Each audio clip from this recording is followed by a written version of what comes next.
Сабый чакта укытканда мине хәлфә рәхмәт аңа. Өйрәтте бер яхшы нәрсә. Субханалла дип әйтү тиеш диде. Бер мән яңа гына туган айны күрсә. Шул заманнан бирле айның тулганына һәм дә алтын көпчәк төсле тулганына карап күңелем кайчак минем хайран кала диям шулай шунда субханалла, субханалла. Бу әйтүем хәер минем гадәт кенә. Бу бер төрле дини булган әдәп кенә. Бер вакытым бар, чын күңелемнән укыйм моны. Хәлфәм, яусын сиңа һаман рәхмәт кенә.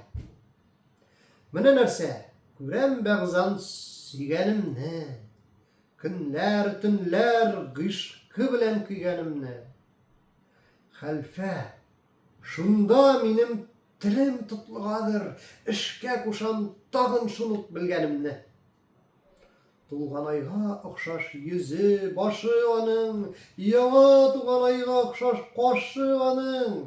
Күңелем аңар карап торып хайран кала. Укыйм чынлап. Субханалла, субханалла. Әгәр күрсә шул матурны Гайнетдиннәр, гади генә Котбетдиннәр, Шәмсетдиннәр, субханалла дию кайда алырга соң? Укымаган алар берсе бер нәрсә белмиләр.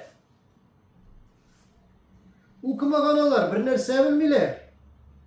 Әгәр хәлфә, мин дә шулай надан булсам, синнән гыйлем ала алмыйча калган булсам, әйтер идем шулар кеби, мин гыйрфансыз. Ай, бигрәк матур икән чукынган кыз.